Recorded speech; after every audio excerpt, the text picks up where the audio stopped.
Hello everyone, this is Pramod Nair of the Department of English, the University of Hyderabad, and here we continue our explorations of posthumanism and the Anthropocene, and this particular lesson will focus on posthumanism and care. And while this might seem slightly off the routine ideas which we deal with when we talk about posthumanism, as we shall see, that is not quite the case. Let's begin with a standard definition of care. Care is defined as the work we do to heal, repair, and sustain our world. This is a famous definition from Joan Tronto from 1994. To repeat, care is the work we do to heal, to repair, and to sustain the world. And that world involves the human and the non-human, the living and the non-living. So we do not think of the world as a human-centric world. We think of the world as involving, as containing, as sustaining multiple forms of life, from the microbes to humanity, from animals and plants to humanity, but also a world which involves the non-living, which would include the soil, the air, the various elements that go into the soil and air, the large bodies of water, the oceanic planet which we are. So when we speak about healing the world or sustaining the world and the efforts it takes, care is more than human care. Care is not exclusively about humans caring for other humans, but in the post-human vision and view of care, it involves caring for the more than human and the other than human. This is an important variation. This is an important, not just a variation, but an advance on the ideas of care itself, because we have tended for a very long time to think of care as being about humans, by humans, and for humans. Posthumanist visions, as we have discussed several times over the last few weeks, have insistently noted the fact that humans are an assemblage. We are made up of other creatures, from microbes to other organisms, and we are sustained through them. So questions of care cannot obviously be focused on just human care for humans. So this is something we need to keep in mind. Posthumanist approaches to care often see care as working towards world making, as in we make worlds, but also in sustaining more than human worlds, which means to say that we have to see care in a much larger, expanded sense, where we try to sustain more than human worlds. Okay, so this more than human world, the very idea is a posthumanist one. Although, as people have been arguing, this sense of the world as being about more than the human, about having more than the human, is frequently seen in non-European Christian traditions and frequently seen in, say, indigenous cultures. Be that as it may, we do not have the time to go into that particular trajectory or genealogy of the post-human. The point is that care now is all-encompassing. It's not enough to say that we have to make the world safer for humans, right? We have to make the world safer for multiple organisms. As Rossi Braidotti would say, the pandemic revealed the role of other materiality, such as the virus, in human lives, and thus altered the way in which we see our relationship with the world. Braidotti is writing after the COVID pandemic. What did it show? And her point is very clear. It showed that there are other forms, other materials, other organisms intersecting with human lives, which have brought home to us that our relationship with others, by others Braidotti means non-human others, we have had to alter those. We cannot persist in seeing our world as ours alone. So ours will go into quotes. We cannot think of our materiality as in our flesh and blood and bone and nerve as sacred, sealed, safe. The pandemic revealed that we are open to injury, that we are open to other material forms that enter our lives, that alter our lives. As we have seen, they alter our lives irrevocably, right? Posthumanist views of care and care relations recognizes several things. One, anthropocentrism has created hierarchies of ethics or ethical hierarchies, where we believe that humans should primarily care for and about other humans, that the care relation is primarily human to human. It also shows the necessity to move beyond human care to the more than human, because humanity exists embedded within more than the human, which means to say, and this is something we have said before but is worth reiterating for the nth time, humanity exists embedded within other than human relationships, other than human ecosystems. So we need to consciously understand that care involves moving beyond human care. Then it accepts and recognizes that humanity and human life depend upon a wide range of non-human species. Whether you want to think in terms of the microbes that help our digestion, whether you want to think of guide dogs, whether you want to think of the agricultural animals on which our agriculture process, the non-mechanized version that we see in several parts of India and the global south even now, whether you want to think in terms of the n number of birds and animals that constitute the everyday life that we lead. So we have to recognize, we have to acknowledge that we depend on a wide range of non-human species. It calls for us to recognize that human life, like any other life, is an emergent condition of entanglements and encounters with the non-human as well as the non-living. So it is the calcium and the minerals from the soil that constitute our bones. When we die, our bones go back into that sustain other forms of life. That many things that constitute the human are non-living and non-human. Now, if they are non-human, should we discount those aspects of ourselves which are not, strictly speaking, human in origin? Chemicals, for instance? The answer is clearly, we can't do that. So, life emerges from a series of encounters and chance entanglements. Life is not a built-in condition. Life is an emergent condition. It emerges through a series of encounters, through a series of entanglements, that what we call life is the result of a whole bunch of things coming together and being processed in certain ways, of quarreling with, cooperating with, conflicting with each other. And the net result? Humans. Now think about this perspective itself, right? This demolishes any myth we may have of being solitary, self-identical, hermetically sealed autonomous organisms. It's an important recognition because it leads us to the point we are interested in this particular lesson: posthuman care. Posthuman care focuses on a more than human affective bond.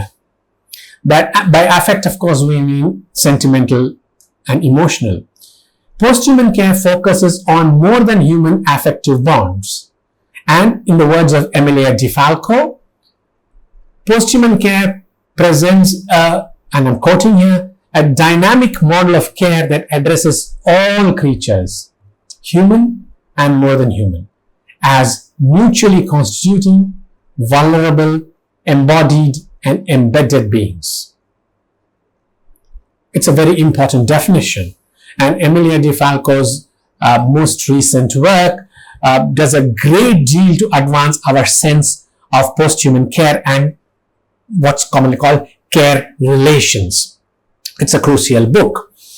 What does she mean by this? A dynamic model of care that addresses all creatures, human and more than human, as mutually constituting vulnerable, embodied and embedded beings.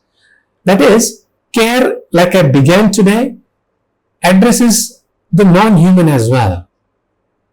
And if you want to go back to terminology we have used before, post-human care addresses the non-human post-natural life, which would include clones, and machines, which would include robots.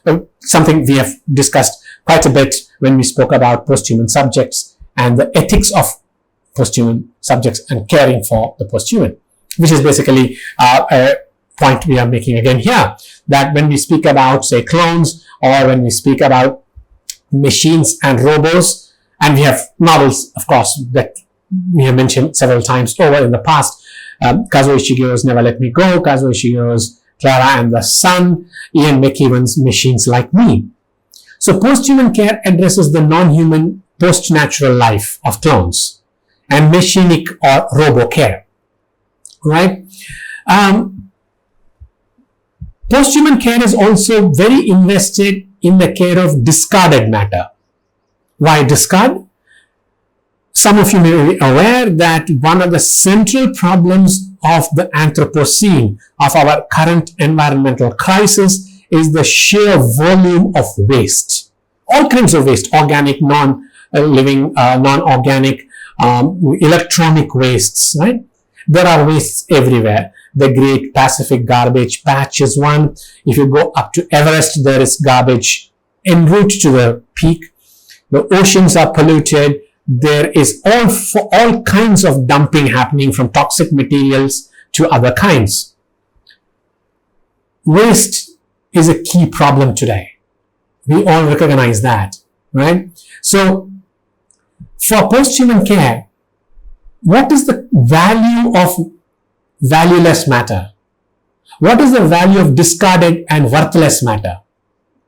Waste and discard demand attention, and waste destabilizes how we look at the boundaries of our worlds, of our care relations. Should we worry about discarded products? Should we worry about waste? Should we dismiss them? The answer is no. Waste is important.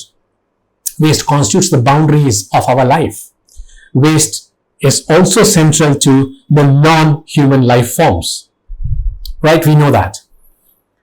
So post-human care means also being involved, being invested in various forms of waste and various degrees of wastage. Okay.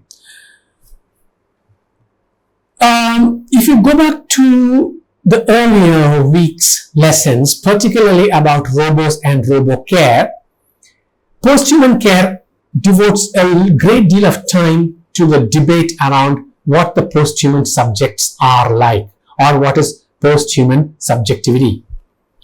The question which we are drafting and drawing from the previous week's lessons, particularly from week 8, you might want to revisit those lessons. Which forms of life can give or receive care? Is it only humans who can care? Can we entrust the task of caring to robots? We have seen this debate already. Can we assume that humans must also care for robots? Which is to say, the idea of post-human care, and please go back to the Emilia De Falco definition, which says caring for the other than human as well, and the dynamic nature of care relations. So, do we care for the non-human? Do we let the non-human care for humans?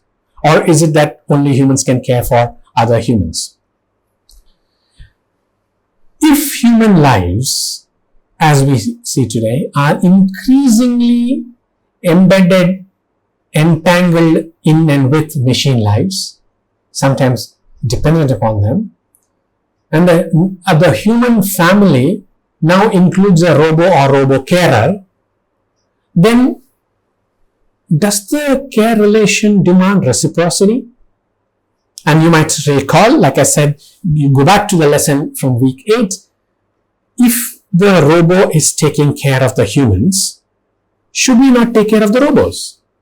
If the robo is serving us altruistically, with great deal of emotional intelligence, which means it's doing all the things that humans do in all the ways that humans do, then is it not ethically and morally an obligation that we do the same for them? So this is the point of post-human subjects that we have already discussed, and which is why I'm saying you might have to revisit that lesson. So for people working in post-humanism, the question of post-human care is a very thorny one. I mean, would we accept that we should care for a machine? The point is also, and here I am using the work of Maria de la Bellacasa. Post-human care asks, what notion of ethics is at work when we decenter the human's position? When we say that the human is as embedded in the care relation as, say, any other creature. What notion of ethics will be at work when we modify the humans away from the center, but at the same time say that humans do have an obligation? That the idea of justice, the idea of fairness, the idea of an ethical treatment is still an important component that makes us what we are, which is what she's referring to as our specific obligations. So, post-human theories of care note that human slaves have been treated as objects, and they have therefore not received care at all, right? Which is the history of slavery in most parts of the world. Now, objects and machines have begun to serve as being constructed as servants, slaves, or carer robos, and hence we think they are undeserving of care. Care for the non-living, such as the soil in permacultures, is a part of several worldviews, although it has been devalued due to anthropocentrism. Care for the non-living, which means, say, soil or water, has been, like I said, a part of several indigenous cultures all over the world. But we have devalued them because we believe the human is at the center of things. For post-human theories of care, this is not acceptable. Care for the non-living, including soil and water and air, should be a part of our moral principles of care. And we cannot be anthropocentric about it. Care always emerges in a care relation. It's not something immanent, but it emerges in a relation. It is not something that one gives and another receives, because it's only within a relation that care operates. Maria de la Bellacasa's work notes that permaculture, which is working with soil and the land, forces us to think what forms of interdependency we all have. Humans and their technology, animals and plants and microbes, air and water and the soil. When you think of how all these contribute to humans in what is called permaculture studies and permaculture projects, which is working with the land, then you realize that humanity depends very deeply on the soil. And the soil in turn depends on microbes, on nematode worms, the quality of the chemicals and minerals in it, the kinds of plants that grow in it, and of course human technology. Which means what we think of as the living world, the living system, the living web, is not dominated by the humans. once you decenter the human, once you refuse to accept that humans are masters or even protectors, as Bella Casa would say, we can see them as participants, not masters. We see the humans as participants in that world, which is a radical shift in the way we perceive the world and we perceive ourselves. We move away from humans as center to humans as participants. It's a huge shift. Post-human theories of care build, therefore, on non-Western and indigenous cosmologies and epistemologies, which treat the non-living as central to life. And we know that in several traditions and cultural practices and religions around the world, things like rivers and rocks and others have been given agency, have been defined, and have been given a major role as constitutive of life. Which means the non-living, whether this is the mineral or the rock, is even treated as possessing sentience or consciousness. Now, elements like water, air, or soil must be cared for because human life emerges from those elements. We are constituted by those elements. As Astrid Neimanis points out in her work on the blue humanities, the earth and the human body are both constituted principally by water. The bulk of our volume, of Earth's volume and the human volume, is constituted by water, which means basically our life depends on it, right? Who we are is defined by water. The indigenous traditions, as people like Kim Tolbert have noted, have always seen the non-humans as agential. They've always seen the non-human as engaged in social relations with humans. So, as Tolbert points out, and the quote is there on your screen, stones and thunder and stars are treated as sentient and knowing persons. Now, it doesn't fit the traditional Euro-American traditions in epistemology and other philosophical traditions there, but for the posthumans, this might be the way to go. This just might be the solution to a very long history of seeing the human at the center, ignoring the non-human as secondary or worse, as subjugated to whatever we are, as seeing the non-living as available for instrumental use and no more. And no more. Which is to say that when critical posthumanism examines these traditions of other traditions, alternative traditions, it says that in those traditions, the concept of care is a much expanded version. What Emilia De Falco's quotation cited at the beginning of this particular module has demonstrated and talked about. That when we say care, care is not principally revolving around the human. Care involves other quote-unquote objects, non-living. It involves other forms of life, the non-human. So, for post-human theories of care, this question of care is never anthropocentric. Which means, effectively, post-human care involves caring for the world in its entirety. Please go back to the definition, how we heal and sustain the world, and the world includes the non-human as well.